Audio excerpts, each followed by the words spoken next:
अस्सलामुअलैकुम रहमतुल्लाहि व बरकातुहू। प्यारे बच्चों, उम्मीद है आप सब खैरियत से होंगे। बेटा, जैसे कि आप सब जानते हैं कि लास्ट क्लास में हमने हिंदी के पार्ट 18 को कंप्लीट किया था। तो चलिए आज हम पार्ट 18 का बुक वर्क करेंगे। तो सबसे पहले तो आप अपनी बुक ओपन कर लीजिए। बुक में है आपका पेज नंबर 94। पेज नंबर 94 से आज हम शुरू करेंगे। तो उम्मीद है आपने अपनी बुक्स ओपन कर ली होंगी। पेज नंबर 94 पे है आपका खा भाग। सही कथनों के सामने सही का तथा गलत कथनों के सामने गलत का चिन्ह लगाइए। नीचे आपको कुछ कथन दिए गए हैं, तो जो कथन सही है उसके सामने सही का निशान लगाना है और जो कथन गलत है उसके सामने गलत का चिन्ह लगाना है। तो पहला है, अपने शिविर में सम्राट अशोक अकेले टहल रहे हैं। तो ये कथन कैसा है? ये कथन सही है, तो इसलिए हम इसके सामने सही का चिन्ह लगाएंगे, क्योंकि जो सम्राट अशोक थे वो अपने शिविर में अकेले टहल रहे थे। दूसरा, संवाददाता किले के फाटक ना खुलने के कारण चुप रहता है। ये कथन कैसा है? ये कथन भी सही है, क्योंकि जो कलिंग के महाराज थे वो मारे गए थे, लेकिन कलिंग के दुर्ग का जो फाटक था वो फिर भी बंद था। तो इसलिए संवाददाता किले के फाटक ना खुलने के कारण चुप था। तीसरा है, कलिंग महाराज की पत्नी अशोक से लड़ने आई।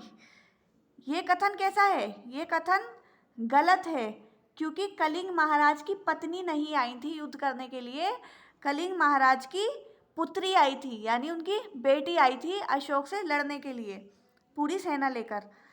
चौथा है, अशोक ने पद्मा से युद्ध किया। जो पद्मा थी, क्या उसने अशोक सम्राट से युद्ध किया था?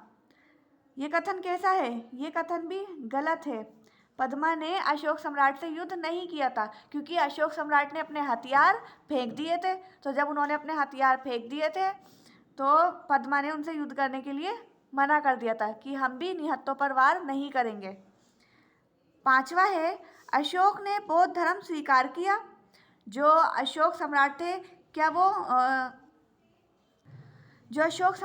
क्या वो बौद्ध धर्म में आ गए थे? उन्होंने बौद्ध धर्म को स्वीकार कर लिया था। तो ये जो कथन है ये सही है। जी हाँ, वो बौद्ध धर्म में आ गए थे। आपने देखा था ना कि उन्होंने लास्ट में वो बौद्ध भिक्षु के पास बैठे हुए थे, पीले रंग के वस्त्र पहने हुए, और फिर वो प्रतिज्ञा ले रहे थे। तो इसका मतलब अशोक सम्राट बौद्ध धर्म में आ गए थे, उन्होंने बौद्ध धर्म को स्वीकार कर लिया था। अब है अगला प्रश्न, यानी अगला भाग का किसने कहा डैश में लिखिए। नीचे आपको कुछ कथन दिए गए हैं, आपको उन कथनों को पढ़ना है और फिर आपको ये बताना है कि ये कथन किसने कहे थे। जैसे पहला है, राजन, एक संवाददाता आना चाहता है। तो ये कथन किसने कहा था? तो ये कथन द्वारपाल ने कहा था। जो सम्राट अशोक का द्वारपाल था, ये कथन उसने कहा था। तो यहाँ क्या लिखेंगे? द्वारपाल।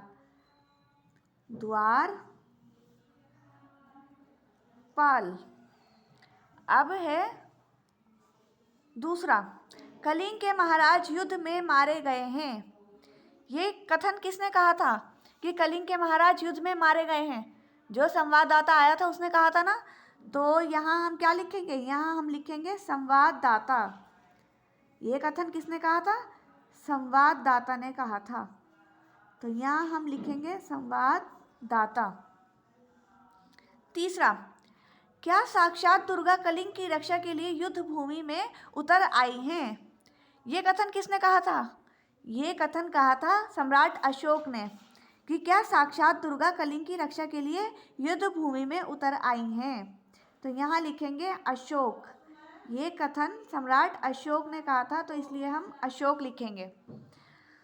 अब है चौथा, मैं कलिंग महाराज की पुत्री हूँ। ये किसने कहा था कि मैं कलिंग के महाराज की पुत्री हूँ? ये कहा था पद्मा ने, यानी कलिंग के महाराज की बेटी ने कहा था कि मैं कलिंग के महाराज की पुत्री हूँ। पांचवा, कहो मैं प्रतिज्ञा करता हूँ कि। किसने कहा था ये? किसने उनको कसम दिलवाई थी? किसने उनसे प्रतिज्ञा करवाई थी? सम्राट अशोक से। यहाँ किसकी बात हो रही है? यहाँ सम्राट अशोक की बात हो रही है। तो किसने कहा था सम्राट अशोक को कि कहो मैं प्रतिज्ञा करता हूँ कि, ये कथन बौद्ध भिक्षु ने कहा था। बौद्ध भिक्षु।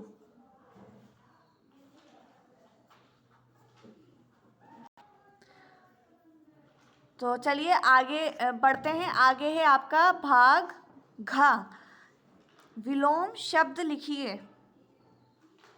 नीचे आपको कुछ शब्द दिए गए हैं, आपको उनके विलोम शब्द लिखने हैं, यानी इनके उल्टे लिखने हैं शब्द। युद्ध। युद्ध, तो युद्ध का विलोम क्या होता है? युद्ध का विलोम होता है शांति। शांति। दूसरा है निहत्था। निहत्थे का विलोम क्या होता है? निहत्था किसे कहते हैं? जिसके पास हथियार नहीं होते उसे कहते हैं निहत्था। तो निहत्था का विलोम क्या होता है? निहत्था का विलोम होता है हथियार बंद। हथियार बंद। अब है तीसरा शब्द है समान। समान का विलोम क्या होता है? समान शब्द का विलोम शब्द होता है असमान। असमान।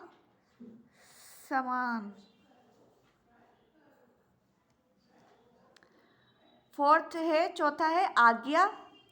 आज्ञा का विलोम शब्द होता है अवज्ञा। अवज्ञा। अवज्ञा। पांचवा है अपराधी। अपराधी का विलोम शब्द होता है निरपराधी। निरपराधी। अब है सिक्स्थ यानी छठा विजय। विजय का विलोम शब्द क्या होता है? विजय का विलोम शब्द होता है पराजय। विजय कहते हैं जीत को और पराजय कहते हैं हार को। तो विजय का विलोम शब्द होता है पराजय।